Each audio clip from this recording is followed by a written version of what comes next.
I am Daniel Boulud from Restaurant Daniel in New York City, and I'm making my favorite steak au poivre. Restaurant Daniel has always been the restaurant I dream of. We're gonna be making today a Côte de Bœuf au poivre. Au poivre means with pepper. We do a steak au poivre sauce where we have shallots and herbs, butter, and flambé with cognac.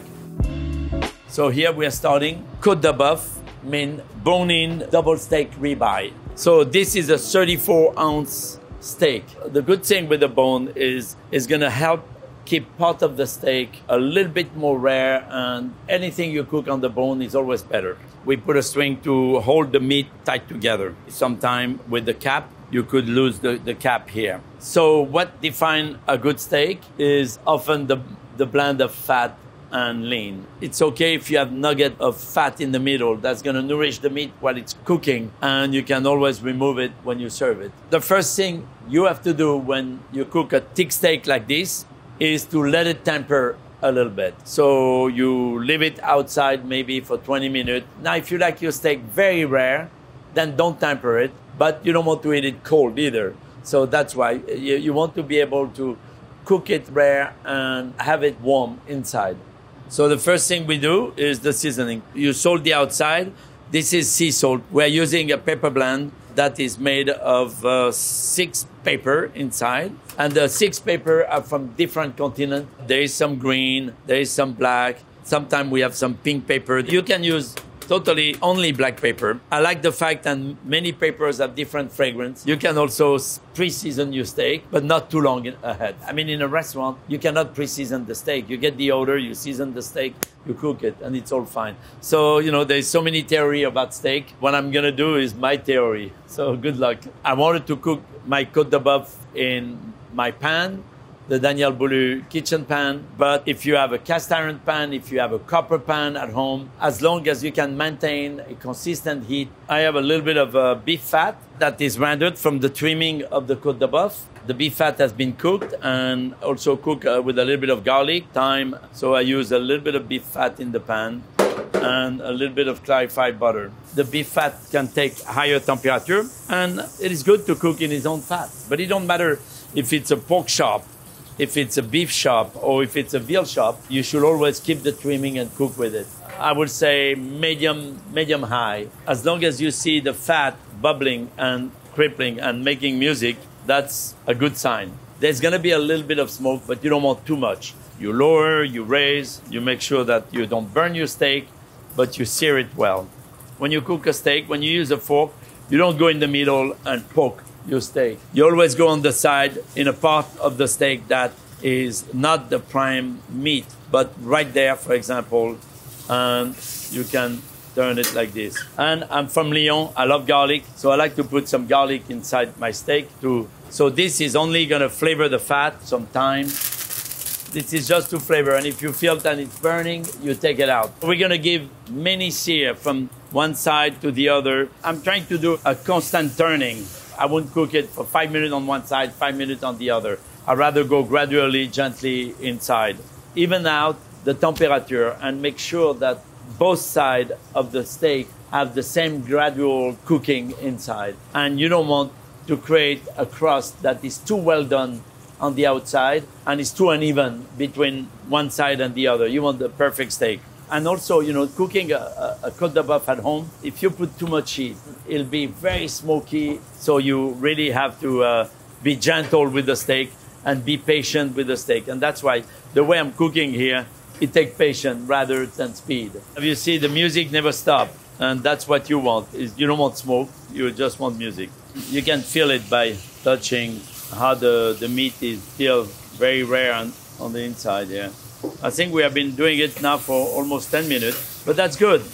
That's how you want to do it at home. You want to be gentle, not create too much splattering also with the fat, because that will take you 2 days to clean the kitchen. We have a broiler at the steakhouse that goes up to like 1200 degrees or something, but no one has this type of broiler at home. So here I'm giving you the home version of how to cook your thick steak at home. And if there is any other chef that do it differently and smartly, follow him too. Now my steak is medium rare. So I let it rest nicely. You want the steak, the temperature to get gently into it. So the outside is very hot, the inside is still cold. So now it's gonna be warm by the time I finish my potatoes paillasson here. With my steak, I like potato, I like vegetable. Here we're gonna have this pomme d'arfin.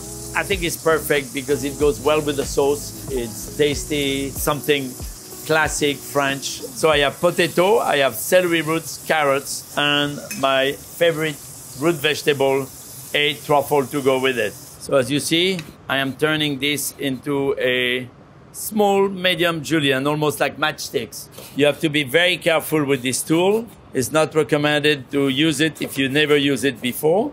You can use a food processor that will do the same job, but we like it the old-fashioned way here. I have celery roots, the root vegetable inside. You can do any kind of vegetable as long as the vegetable will marry well with the potatoes. So this get nicely mixed. If you don't have truffle, it's okay. I just wanted to show you that during the truffle season, that's what I like to do, to put a little bit of truffle inside. If you don't have truffle, you can put mushroom in it. Truffle is very particular because it's basically a mushroom on testosterone. You put a little bit inside and it'll give a lot. So here I have a little bit of clarified butter. I rather want to use clarified butter than fresh butter at the start. So again, it's all about keeping the temperature very high, but you can use oil as well. And this is a simple dish and you can do it with only potatoes and maybe a little bit of onion. What I like also inside this, sometimes it's a little bit of shallots. Just potatoes is delicious. That's the original, just potatoes. And after you put it in the pan, you start to really compress the top, you compress the side, so it becomes even, and you push on the edge to keep it all together, and the vegetable is gonna start to cook gently. So, of course, if you do it just with carrots or celery, it's going to be hard to stay together. But with the starch of the potatoes, hopefully it will stay together. And then what I like is to put a little bit of butter like this. I'm moving lightly like this, just to even out the cooking underneath and make sure that it's coming out nicely. So you have to make sure that you keep that very much together. And the steam, while cooking, the steam will start to cook the center and the top. You don't want smoke, you don't want too much heat, but you want to make sure that you are always listening to the potatoes frying gently underneath there. So I don't want to add too much fat, but in order to cook it nicely underneath, I'm putting a little bit of butter here before I flip it on this part. Are you ready? Because there's only one flip, huh? And if I mess up, don't blame me, okay? Voila. You see the browning? It has been gentle. It was done with clarified butter and fresh butter. It's very crusty, but it's very moist below. And by having browned the potato perfect, already half of it is cooked. Now I just need to cook the other half the same way, and we're gonna be perfect. So I'm gonna let that finish gently here to cook. Now we're gonna finish the steak and the au poivre sauce. What's important, of course, is to use the pan you cook the steak with, but you can remove the garlic, the shallots, the thyme. I had a bay leaf. And basically what I want is all the paper that fell off the beef, what's left in the pan. It's a beautiful beef fat with a little bit of butter.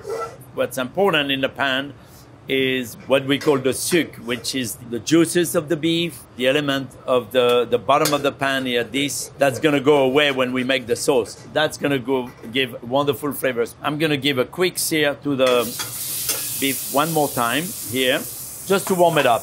It rested, and I'm putting the juice that was in the pan here. I'm just giving it a quick warm up in the pan. And so now, some butter inside. Don't forget that in the fat I left of the beef, there's a lot of flavor with the thyme, the herb, the garlic, the shallots already. But I'm adding extra shallots to finish the sauce now. I am putting with the shallots also a teaspoon of pepper that's gonna fortify my sauce au poivre. So teaspoon will make that much. I don't recommend to play with this at home, but if you don't have cognac, you can put bourbon, of course, that will be delicious. I have a French cognac here because that's how I make my sauce au poivre. So you don't want the shallots to burn, but to color. And of course, if you want to make your steak happy, You just give him a little bit of cognac flavor on it before you finish the sauce like this. Voila. And what I like is to, when we do a flambé, voila, is to also give some flambé to the steak as well. We want to burn the alcohol, but we want to keep the flavor of the cognac. By nature of the cognac, the alcohol will burn for sure. So I am putting a little bit of beef stock here, which is a sauce we have as a base here at the restaurant. If you don't have beef stock at home to make your sauce, if you have your trimming in the pan and all that, it'll be delicious as well. You can find also demi-glace, which is made with mostly beef in a freezer of a grocery store. You can find that. So I'm reducing that very well, almost to what we call glace de viande. Not demi-glace, but glace de viande, which is basically a beef stock reduced to the max. And then I put cream inside. I like my steak au poivre a little creamy. You can have it without cream if you like. So I wouldn't cook it any longer than that. And then what I like to do, that is absolutely not conventional, but I don't care, is to put a little bit of mustard inside. So that's the little je ne sais quoi that give a little more extra kicks. And so if you want your sauce to be a little cleaner, you can strain it as well. And if you feel then the sauce is a little too shiny and maybe you overcook it a little bit, then the simple thing is to add a little bit of water in it. That's just nothing wrong cooking with water. Very good. It has a nice roasted flavor. It's peppery. That mustard give a little bit also of condiment to it. The shallots, the cognac, all that composed together make it for a rich and spicy and creamy and delicious sauce for the côte de bœuf. So there is different way to cut the côte de bœuf. In the steak, there is the bone. There is the things around the bone that you want to keep. It's delicious because it was well trimmed and perfect. And then you have the eyes here, and then you have the ribeye cap. What I like is that everybody can have a little bit of the eyes and the ribeye cap. So first, I will cut the bone. I will leave a little bit of meat on the bone because there is always someone that loves to eat the bone. So I like to detach the eye and keep the ribeye cap. I like the meat rare in the middle, medium rare around, and well seared on the outside, but not well done on the outside, just well seared. What's important is that you want that crust to be thin, and that's why we gently roast it on both sides to really get that beautiful, gentle crust. So we cut that all the way down. If you don't want to cut it, then you can serve yourself a big slab. It's okay too. And then the ribeye cap, I like to make sure I cut it in a way that you can enjoy because it's a little bit more fatty on the outside. And so you can enjoy the whole roasted side of it. And it's a delicacy, that part as well. It has a different texture than the heart of the steak. With my steak, I like to have watercress. Why watercress? Because watercress is peppery, watercress is spicy, and it goes perfect with a steak like that. And of course the sauce here. And to finish, I have my flavored beef fat here that I'm gonna drizzle a little bit over the steak. So this step here is just to bring back a little bit of a beefy, flavorful fat on it and to shine a little bit the steak with that. And then we finish with the fleur de sel, tiny little snowflakes on top of salt. Voila. Côte de bœuf au poivre, paillasson de racine, sauce au poivre. Bone-in ribeye steak au poivre with a root truffle potato pie. That is my Sunday's lunch at home. Well, it's not every day that we do home cooking at Daniel, but my home is right above the kitchen here. You know, the French, we love our sauce. The sauce can be 50% of the steak. That's how I like it.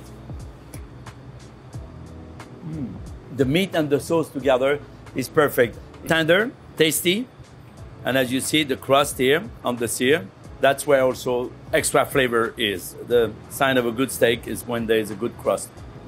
Peppery, delicious, so French. When I taste this, it brings me back to my youth. And it's like when I had my first steak au poivre in France.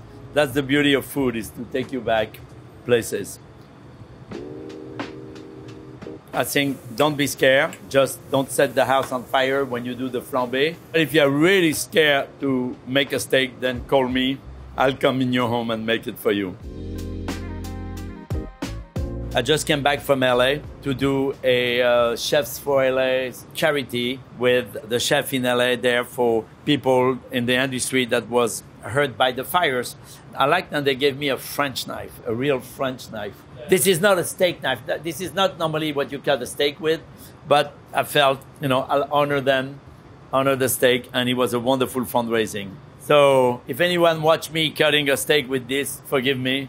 I was just trying to be sending a kiss to my friend in LA.